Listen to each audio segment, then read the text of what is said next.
No, I don't think it's.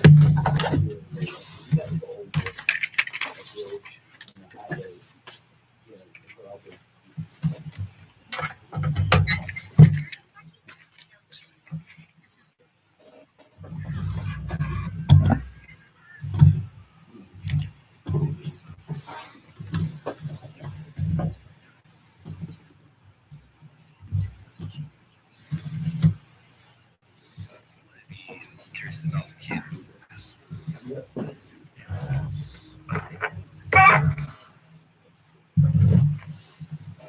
Ready when you are.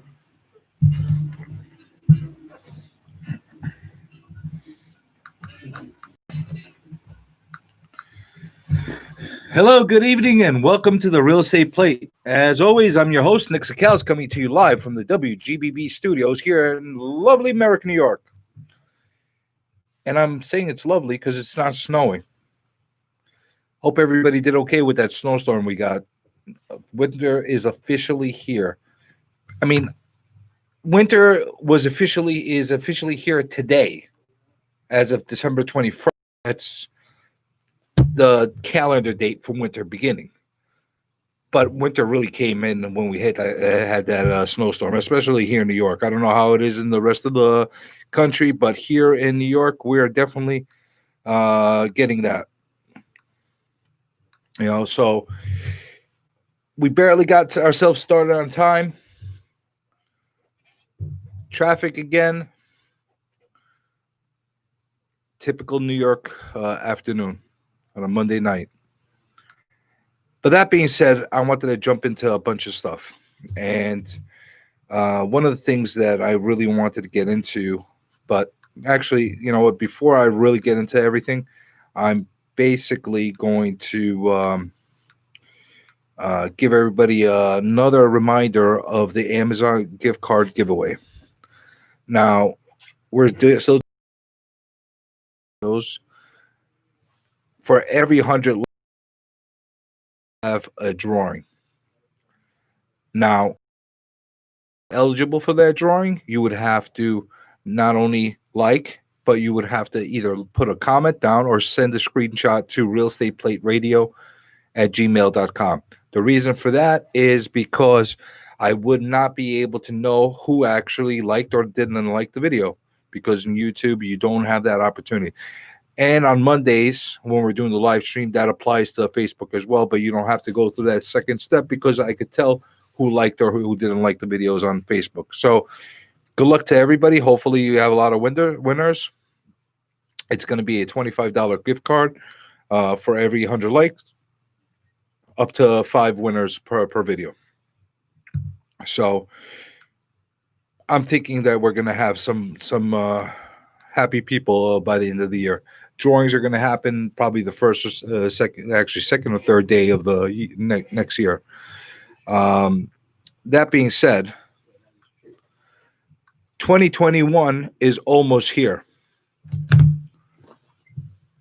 Is everybody ready? What's everybody doing to build up for 2021? How are you going to build yourself up and get yourself ready for this upcoming year of not only uncertainty, but also a year of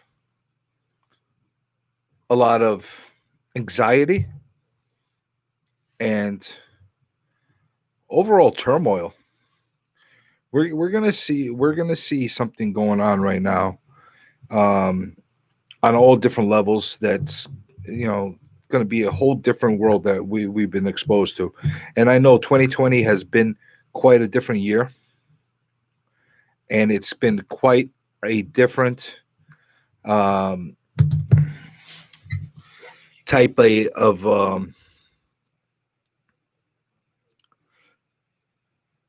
lifestyle.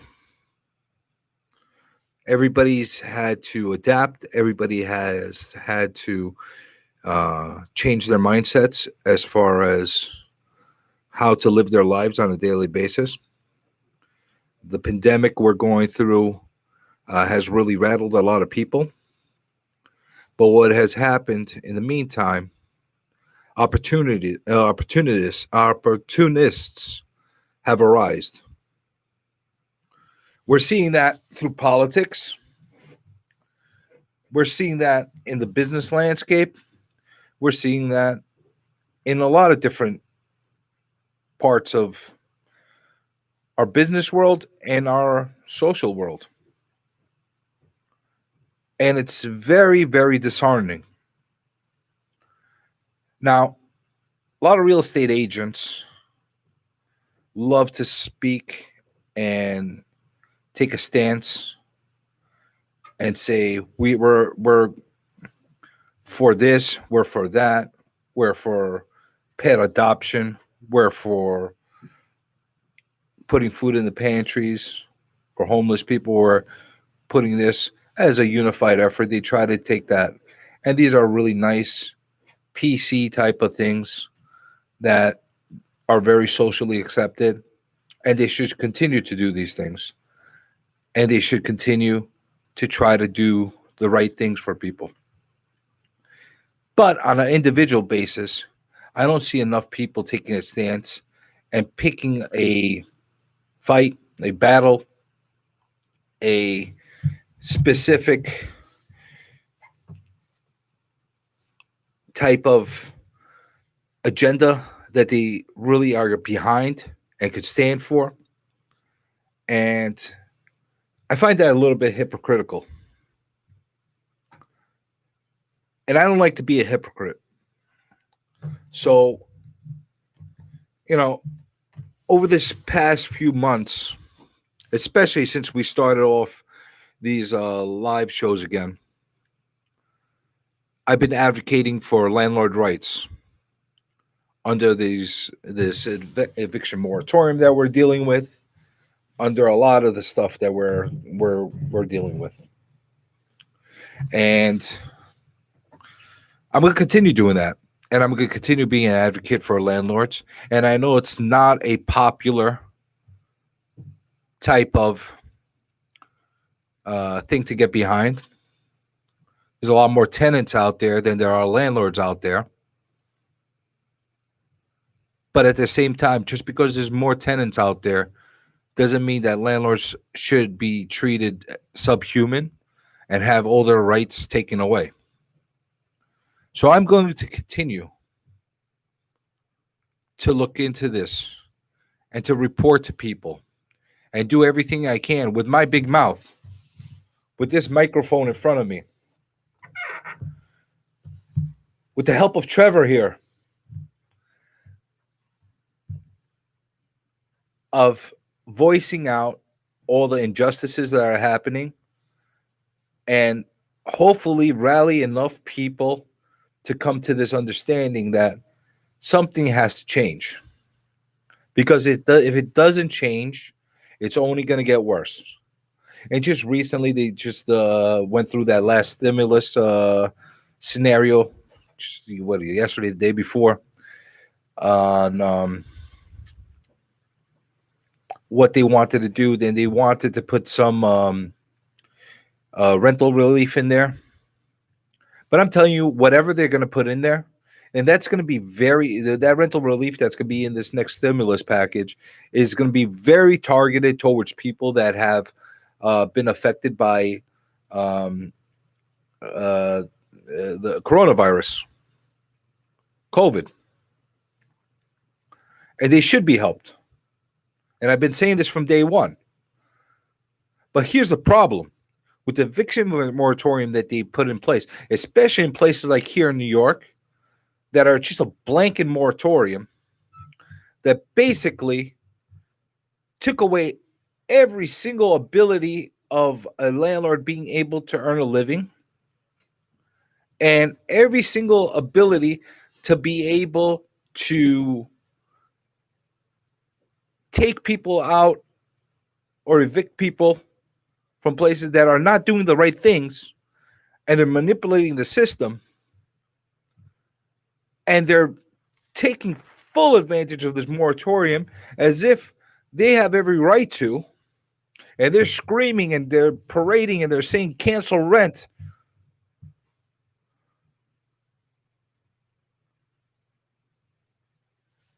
these landlords are in a very bad situation.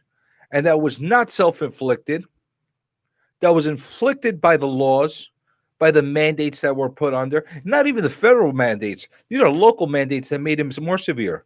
Because in other states, it's not as bad as it is in New York. Sorry, California. I know you guys got it pretty bad. But here in New York, it's pretty bad. And I'm going to continue talking about these things.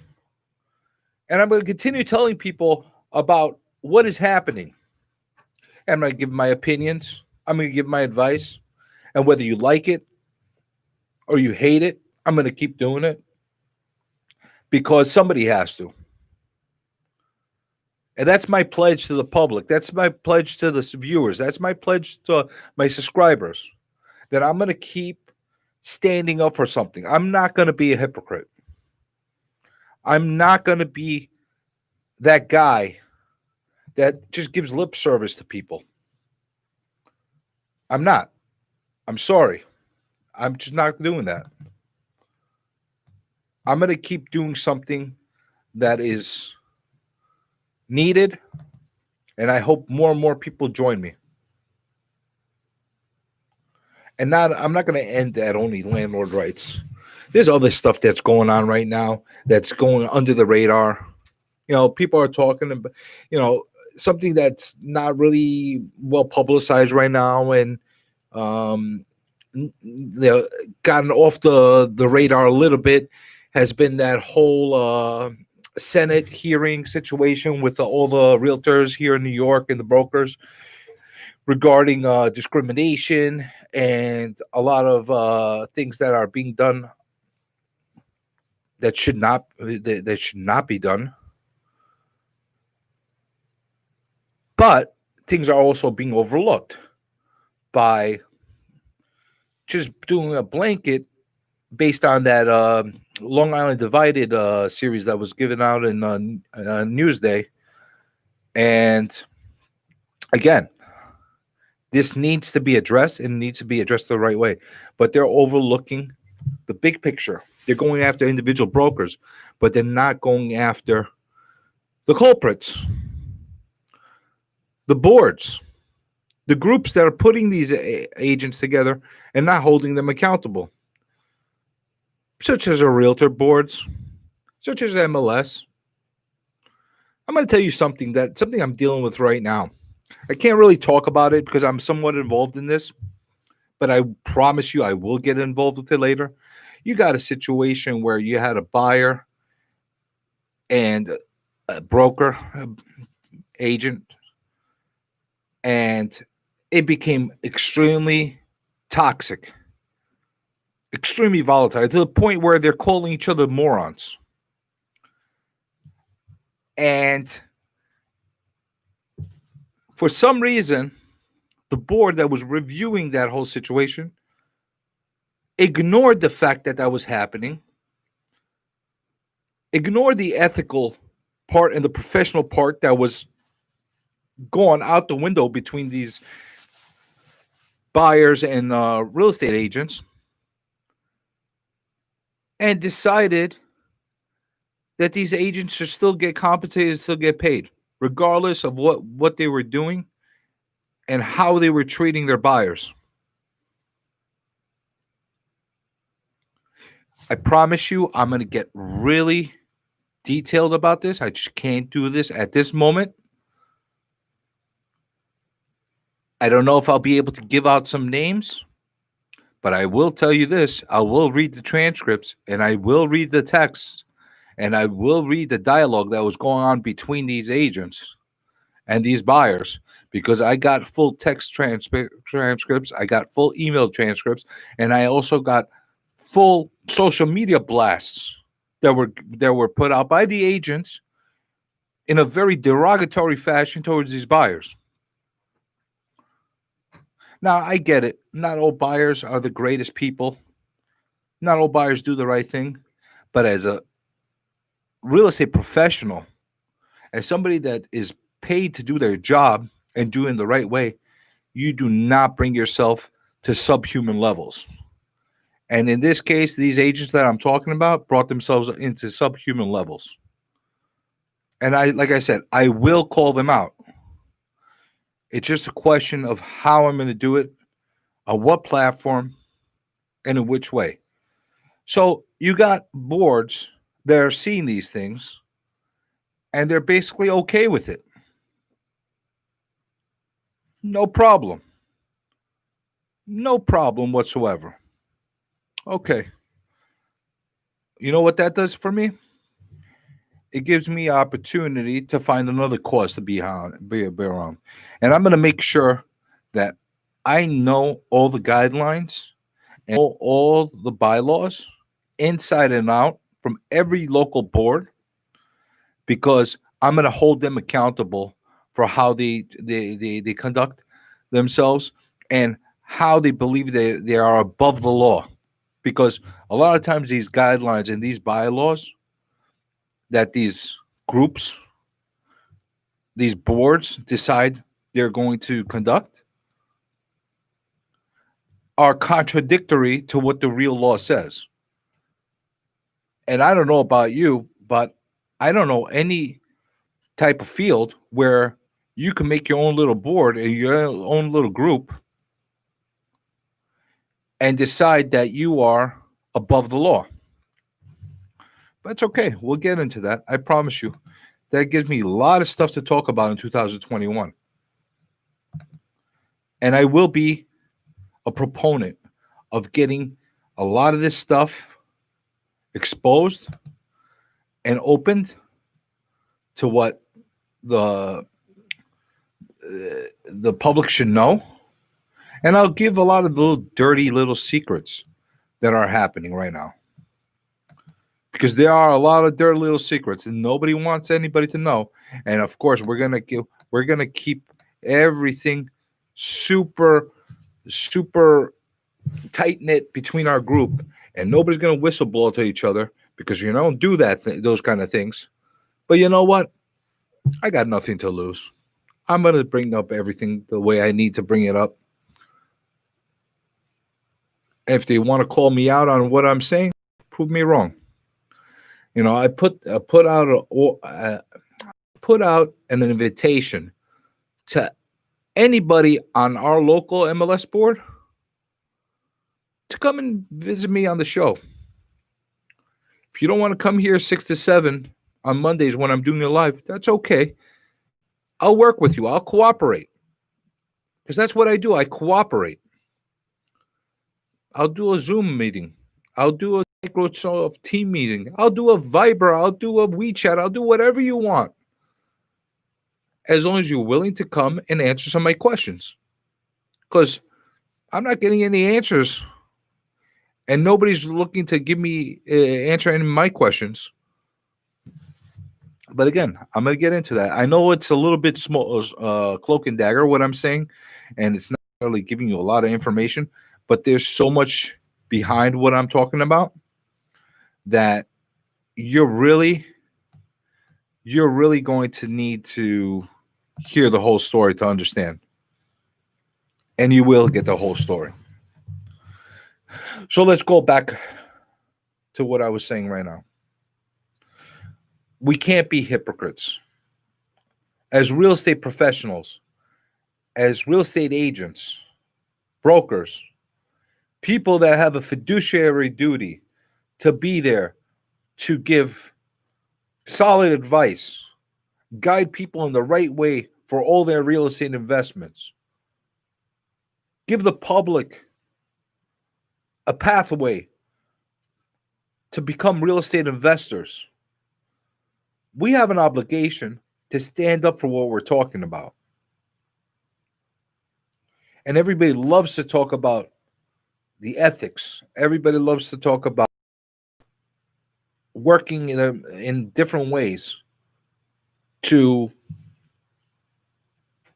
help society, but they're not doing anything. They're talking a lot. They might be doing a dog adoption every so often, which is nice for the dogs. It's a nice, humane thing to do. But you're not doing anything directly. Like I said, a lot of the stuff that I'm talking about, especially the landlord tenant issues, the landlord right issues that I'm talking about, they're not the PC thing to talk about. They're not the popular thing to talk about. I'm talking about them because, one, I'm feeling it, because besides being a landlord, besides besides being a real estate agent, besides being a real estate professional, I'm a landlord as well. And I shouldn't have to be, and people pretty much getting crushed. Because that's what's happening right now. You're getting landlords getting crushed. You're getting small business owners getting crushed. You're getting restaurateurs getting crushed. Why? Because somebody up in the air, somebody that has all the wisdom in the world has decided that that's the way it's going to happen. Not cool. Not right. And I don't understand why more people are not talking about these things as much as it should be. I get the YouTube world. I get all the real estate YouTubers out there. There's some really big ones out there. You got the Ben Mallahs. You got the Grant Cardones. You got the Meek Kevins. Stephan Graham. Who am I missing? Rich Dad, Poor Dad. Robert Kiyosaki. You got these big guys over there that have a huge presence. And they're talking and they're skateboarding around the topic. They're not advocating for the rights. They're talking about them. They're reporting them. But they got the muscle. They got that ability to be able to grab much more of a crowd and get them to get that public to understand what is going on. I'm not sure why they're not doing that. And they really should be doing that. Yeah, I get it. You might lose some viewers. You might lose some subscribers doing that. But guess what? You actually stand for something by doing that. Did I lose some subscribers and viewers since I started advocating for landlords? Absolutely. I definitely lost some people. That's okay. I got my core group of people that are listening, they're watching. I don't care if it's 1, 5, 100, 200, whatever it is. As long as those people are being represented the right way, and I'm doing my job as far as keeping myself at the forefront of all the real issues that are happening and actually trying to do something to make it better instead of just reporting about it, then I feel good. Then I feel like my conscience is clean. Can everybody else do that? You know, like I said, you got all these people that are online right now, and they're more concerned about selling you their seminars and selling you that get rich quick scheme rather than actually saying stuff that's going to be useful to you and advocating for things that need to be done. Like I said, these people have millions and millions of followers and subscribers. And just by them making one video, just one video of giving their impression of landlord rights and the injustice that's happening, they would be able to reach so many people. But they don't do it for some reason. And I'm gonna keep calling them out too, because they need to start talking about these things. Now you can tell right now I started off softly and I'm all of a sudden getting riled up the way I normally do. By the way, I'm not sure if anybody likes these new camera angles that I have here in the studio. Decided to redirect the cameras,